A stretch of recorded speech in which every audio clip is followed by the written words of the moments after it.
آسما Jahangir auditorium تو پابندی لگ گئی. پہلی ویڈیو آپ نے دیکھ لی مصطفیٰ نواز کھوکر کے ساتھ. مفتاح اسماعیل ہمارے ساتھ موجود ہیں. اپوزیشن کانفرنس میں دوسرا دن تھا, آج پابندی ہوئی ظاہر ہے.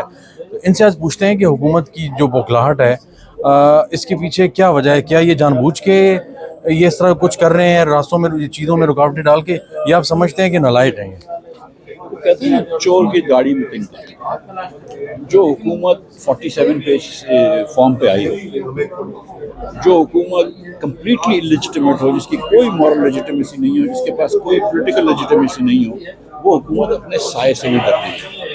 اور وہ حکومت جو ہے عوام پاکستان اور پی کے میپ کے رہنماؤں نے, جو بڑی پارٹیاں نہیں ہیں, انہوں نے کانفرنس کی. جی 100-150 لوگوں سے زیادہ, تو ہم نے تو 50-60 لوگوں کو دعوت دی ہے, باقی کچھ میڈیا کے 50-60 جی 100 لوگوں سے 150 لوگوں سے زیادہ ادھر موجود ہیں. اس کے باوجود کل انہوں نے کانفرنس بند کی, 3 جگہوں سے ہٹا کے 4تھی جگہ پہ ہمیں یہ کرنے دی. کل گولی ہوئی تو آج انہوں نے ہم کو لاک آؤٹ کر دیا. مجھے سمجھ میں نہیں آ رہا کہ ان کی عقل پہ کیوں پردے پڑے. تو آپ کیا سمجھتے ہیں کہ یہ جو عقل پہ پردے ہیں یہ کسی بیکنگ کی وجہ سے ہیں کہ ہمارا کوئی کچھ بھی کر لے؟ میڈیا پہ تنقید جو ہے وہ ظاہر ہے مین سٹریم پہ کنٹرول ہو گئی ہے, اب سوشل میڈیا کے پیچھے یہ پڑ گئے ہیں. تو آپ کیا سمجھتے ہیں کہ کیا یہ ان کو کیا چیز ایسے یہ کانفیڈنس دے رہی ہے کہ جناب ہمارا کوئی کچھ نہیں بگاڑ سکتا, اور یہ مفتاح اور یہ XYZ لگے رہیں گے, ہم جو ہے بس ہم چیتے ہیں کیونکہ ہمارے پیچھے کیونکہ عوام کی طاقت کا احساس نہیں رہا انہیں, یا یہ سمجھتے ہیں کل یہ نوبت ہی نہیں آئے گی عوام میں جانے والی؟ سچی بات یہ ہے کہ مسلم لیگ اور پیپلز پارٹی کو یہ پتا ہے کہ یہ آج حکومت کسی کی منشا پہ بیٹھے ہیں, اور ان کو یہ ڈر ہے کہ یار ان کی منشا چینج ہو جائے گی تو کیا ہوگا, کیونکہ ہم عوام کا ووٹ لے کے تو نہیں آئے, تو ایک دن کے مہمان ہیں. تو حکومت کی ان کی جو بوکھلاہٹ ہے نا, وہ بوکھلاہٹ صرف اس وجہ سے ہے کہ ان کو ڈر لگا ہوا ہے کہ یار ہم تو کبھی بھی ہٹا دیے جا سکتے ہیں, ہم تو ایک نوٹیفیکیشن کی مار ہے, تو اس لیے یہ حرکت ایسی کر رہے ہیں. یہ بتائیے کہ دوسرا معاشی اشاریے وغیرہ حکومت کہہ رہی ہے ہم نے سخت فیصلے کیے, ریاست بچائی اور سیاست کو قربان کیا. تو یہ جو معاشی اشاریے ہیں, اور ابھی تو حال ہی میں ایک جو IMF کا گروپ تھا وہ بھی گیا, اور ایک اور گروپ جو ہے وہ تقریباً آنے والا ہے, IMF کا ریویو ہمارا وہ کرے گا جولائی میں, اس کی رپورٹ بھی آئے گی جون میں. تو آپ سمجھتے ہیں کہ جو اس وقت جو فیصلے لیے گئے آج تک, تو کچھ چیزیں بہتر ہو رہی ہیں, یا پورٹرے ایسا کیا جا رہا ہے کہ جناب صاحب اچھا ہے؟ پچھلے 3 سال میں پاکستان میں, یہ ساری حکومت کے شماریات ہیں, پچھلے 3 سال میں پاکستان میں جو اوسط انکم ہے پاکستانی کی وہ کم ہوئی ہے. ٹھیک, ایوریج پاکستانی از پور, غربت بڑھ گئی ہے ایوریج پاکستانی. اس کا مطلب ہے کہ ہماری قوت خرید چیز کم ہوئی ہے, تو جو چیزیں جو بھی قیمت میں ہوں وہ ہماری دسترس سے باہر ہو گئی ہیں, اور کیونکہ قیمتیں بڑھ رہی ہیں تو ہماری دسترس سے مزید باہر ہو گئی ہیں. اس کے بعد جو انکم ہے اس میں ٹیکس زیادہ لگ رہا ہے, بجلی کے بل زیادہ لگ رہے ہیں, گیس کے بل زیادہ لگ رہے ہیں, تو ہماری تو پاکستانی تو بہت برے حال میں ہے.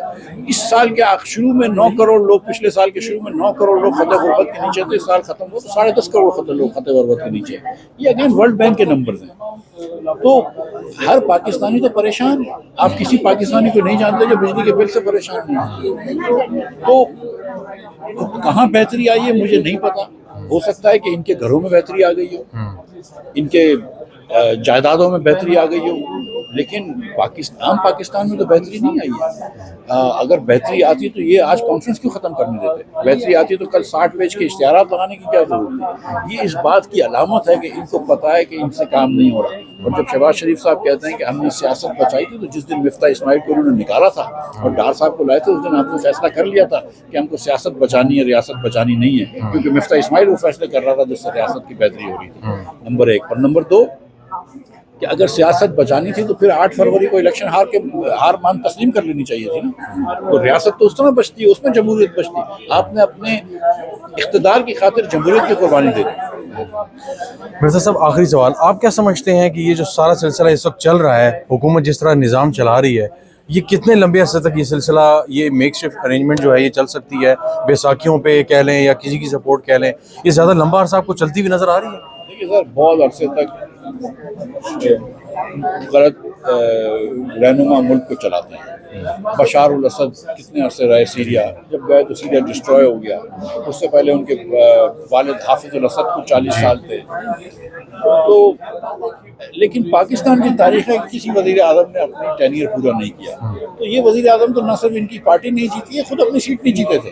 تو مجھے نہیں لگتا کہ یہ وزیر اعظم اپنی سیٹ پوری کریں گے، اپنی ٹرم پوری کریں گے. مجھے شاید لگتا ہے کہ یہ شاید 25 کا سال ہی مشکل ان سے نکلے.